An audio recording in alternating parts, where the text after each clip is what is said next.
Baik, sebelumnya Assalamualaikum warahmatullahi wabarakatuh. Saya atas nama Muhammad Tri Julianto akan menjelaskan tentang sifat dan contoh piutang.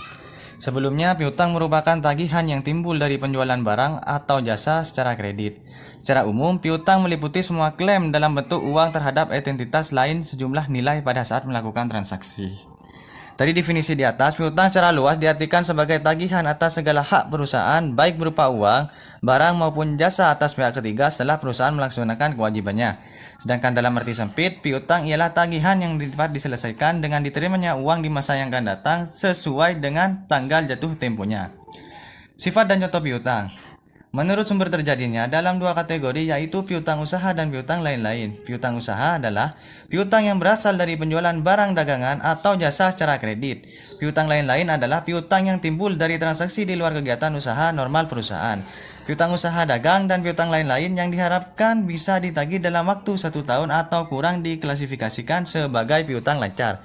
Contoh dari perkiraan-kiraannya yang biasa digolongkan sebagai piutang antara lain: yang pertama, piutang dagang wesel tagih; yang kedua, piutang pegawai piutang bunga; yang ketiga, uang muka refundable deposit atau bisa disebut dengan uang jaminan; yang ketiga, piutang lain-lain allowance for bad debts atau bisa disebut dengan penyisian piutang tak tertagih. Sekian dari penjelasan saya, kurang lebihnya mohon maaf. Assalamualaikum warahmatullahi wabarakatuh.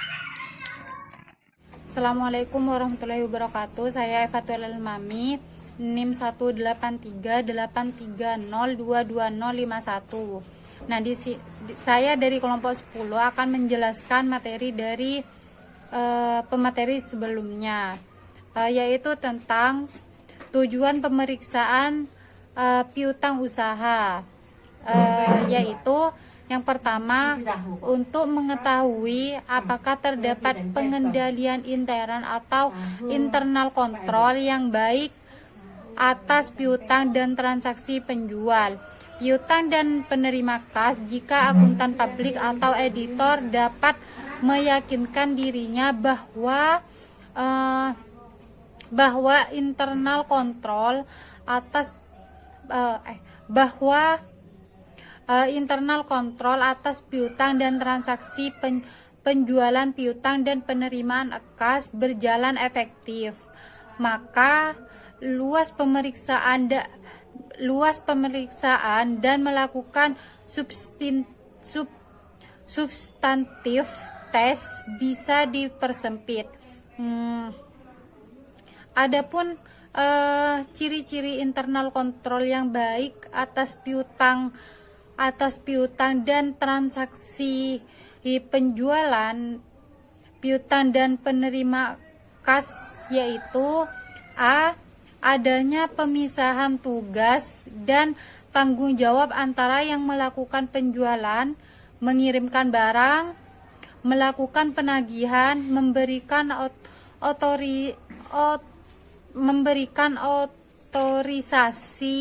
otorisasi atas penjualan kredit, membantu faktur penjualan dan melakukan pencatatan. Nah, yang B di sini yaitu digunakannya formulir-formulir yang bernomor urut tercetak atau prenumbrat.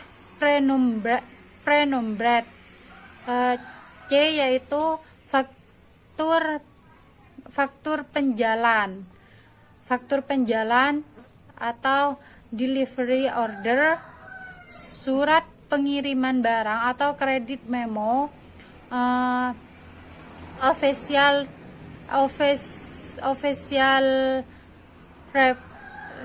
record atau kwitansi. Yang D di sini yaitu digunakannya price list atau daftar harga jual. Nah, yang E, diadakannya subbaju besar piutang atau kartu piutang. F, setiap akhir bulan dibuat agenda schedule piutang atau analisis umur piutang. G, setiap akhir bulan jumlah saldo piutang dari masing-masing pelanggan dibandingkan. H, setiap akhir bulan dikirim monthly statement of account kepada masing-masing pelanggan. I. Uang kas cek atau giro yang diterima dari pelanggan harus disetor. J.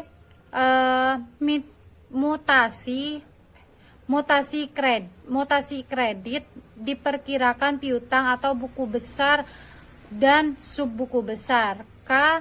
Setiap pinjaman yang diberikan kepada pegawai direksi pemegang saham. Yang kedua yaitu untuk memeriksa apakah transaksi yang menyangkut penjualan, piutang dan penerimaan kas. Yang A. Semua sudah dicatat secara akurat. B. Semuanya merupakan transaksi yang benar-benar terjadi, tidak ada yang fiktif. C. Semua sudah dicatat pada periode yang tepat. Yang ketiga yaitu untuk memeriksa validity atau keabsahan dan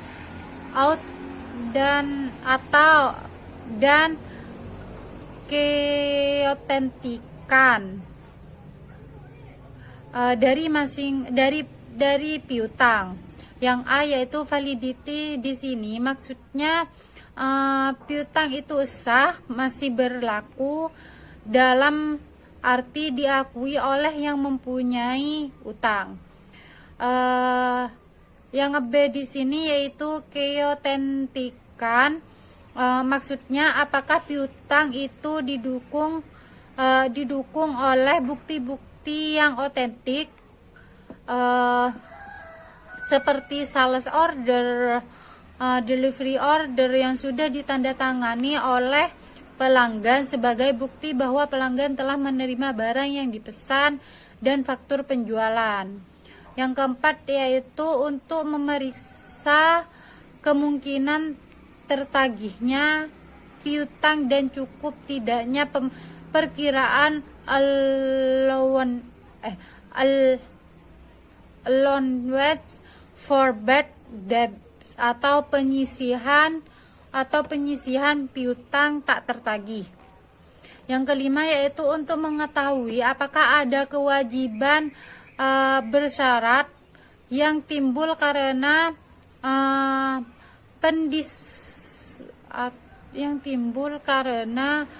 pendiskontoan wesel tagih.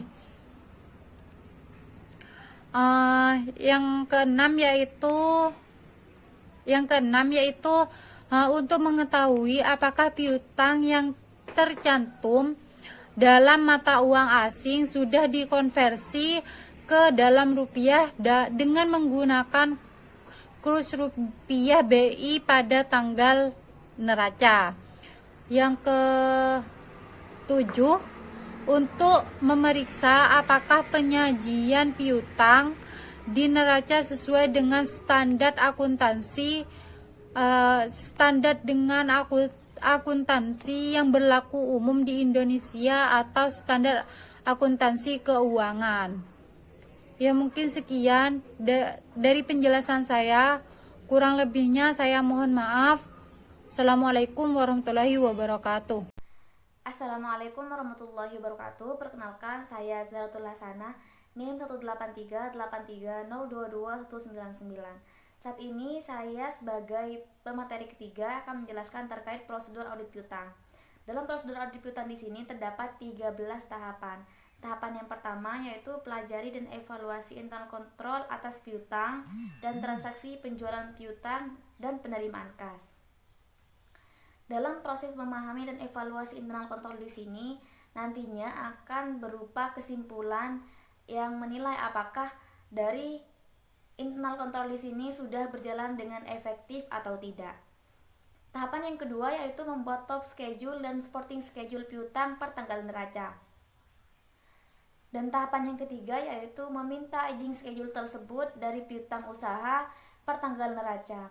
Adapun aging schedule-nya di sini yaitu yang pertama menunjukkan nama pelanggan atau customer, yang kedua menunjukkan saldo piutang, yang ketiga yaitu menunjukkan umur, dan yang keempat yaitu meminta rincian piutang pegawai, wesel tagih, uang muka, dan lain-lain.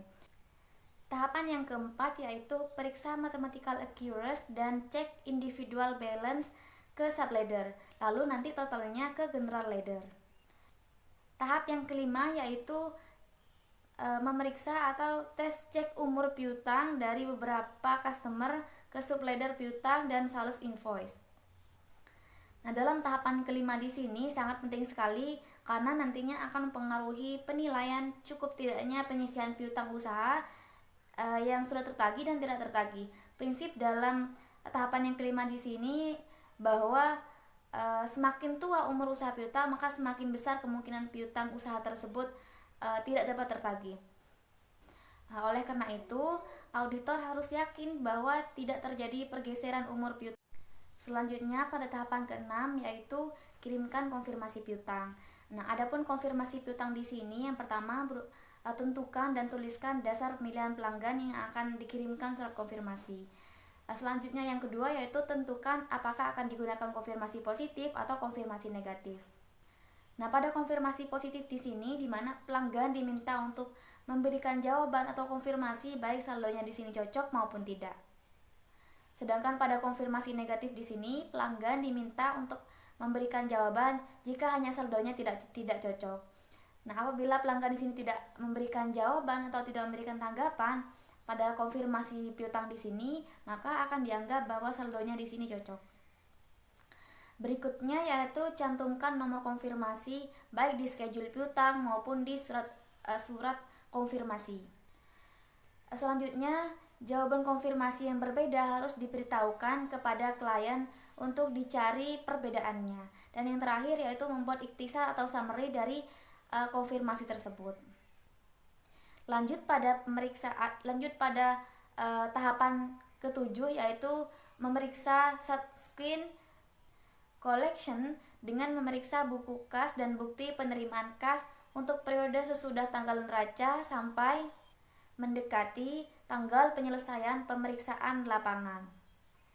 Tahapan yang ke-8 di sini yaitu periksa apakah ada wesel tagih. Adanya wesel tagih di sini diperiksa apakah wesel tagih tersebut yang didiskontokan untuk mengetahui kemungkinan adanya kontingen liability. Tahapan yang ke-8 di sini periksa apakah ada wesel tagih yang didiskontokan untuk mengetahui kemungkinan adanya kontingen liability. Tahap yang ke-9 yaitu periksa dasar penentuan allowed for bad debts, dan di sini selanjutnya periksa apakah dari hal tersebut jumlah yang disediakan oleh klien sudah cukup atau tidak, dalam artian tidak terlalu besar dan tidak terlalu kecil. Tahap yang ke-10 yaitu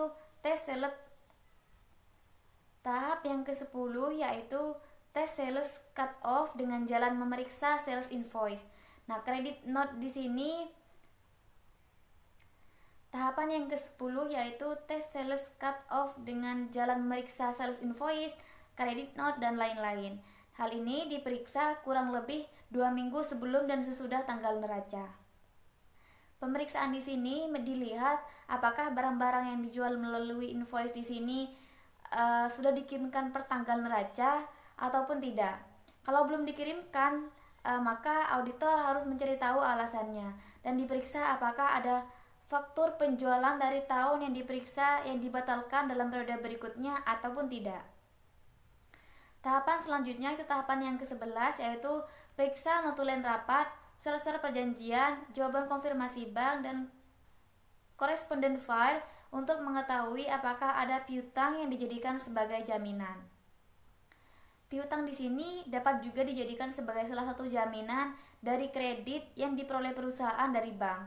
Nah, kalau hal tersebut terjadi atau piutang di sini dijadikan sebagai jaminan, maka harus diungkapkan secara detail dalam catatan atas laporan keuangan yang diberikan. Tahap yang ke-12 yaitu periksa apakah penyajian piutang di neraca dilakukan sesuai dengan prinsip akuntansi yang berlaku di Indonesia. Nah, untuk ketentuan-ketentuan dalam prinsip akuntansi di sini, yang pertama yaitu piutang pemegang saham, piutang direksi, piutang perusahaan, afiliasi harus dilaporkan tersendiri terpisah dari piutang usaha. Selain itu juga pada prinsip akuntansi di sini di mana piutang dinyatakan sebesar jumlah tagihan dikurangi penyisihan untuk piutang yang tidak dapat ditagih. Selain itu juga di neraca piutang harus disajikan sebagai aset lancar atau jika jatuh tempo di sini kurang lebih 1 tahun, dan aset lain-lain jika jatuh tempo di sini melebihi dari 1 tahun. Tahap yang terakhir yaitu menarik kesimpulan mengenai kewajaran saldo piutang yang diperiksa. Saldo piutang yang disajikan di sini dikatakan wajar apabila telah memenuhi kriteria berikut ini. Yang pertama, tidak dapat atau tidak ada perbedaan antara Tahap yang ke-13 di sini atau tahap yang terakhir yaitu tarik kesimpulan mengenai kewajaran saldo piutang yang diperiksa. Saldo piutang yang diperiksa di sini dikatakan wajar apabila telah memenuhi kriteria berikut ini. Yang pertama, tidak terdapat perbedaan antara saldo piutang per buku dengan saldo piutang per audit. Dan juga tidak ada jurnal penyesuaian, tidak ada jurnal klasifikasi. Jurnal klasifikasi di sini yang dilakukan secara berulang atau Dan yang keempat yaitu penyajian piutang pada laporan keuangan di sini telah memenuhi pernyataan standar akuntansi Indonesia. Mungkin hanya itu yang dapat saya sampaikan. Kurang dan lebihnya mohon maaf. Wassalamualaikum warahmatullahi wabarakatuh.